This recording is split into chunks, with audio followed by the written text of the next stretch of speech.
اس معاشرے میں برائیاں، بے حیائیاں، کس طرح مسلمان کو بے عملی کی طرف، گناہوں کی طرف بلایا جا رہا ہے۔ دیکھیں ماشاءاللہ آج مسجد یہ آباد ہے، اتنے اسلامی بھائی ہیں، لیکن ہمیں دعوت اسلامی کے ساتھ مل کر ایسا مدنی کام کرنا ہے، ایسا مدنی کام کرنا ہے کہ ہر مسجد آباد ہو جائے۔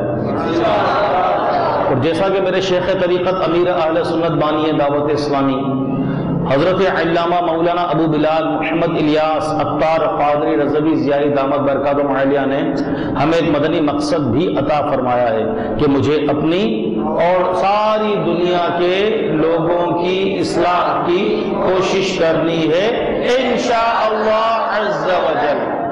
تو اسی مدنی مقصد کے تحت یہ نعرہ بھی امیر اہل سنت دامت برکاتہم عالیہ نے عطا فرمایا ہے، اور نگران شورا اکثر یہ نعرہ مدنی چینل پہ بھی لگاتے رہتے ہیں۔ تو اس نعرے کا مقصد ہی یہی ہے کہ اس نعرے کو ہم عملی جامہ پہنائیں، اس کا پریکٹیکل کریں، اور جیسا کہ یہ نعرہ ہے صرف نعرے کی حد تک نہ رہیں بلکہ عملی طور پر ہم اس کے مصداق بن جائیں۔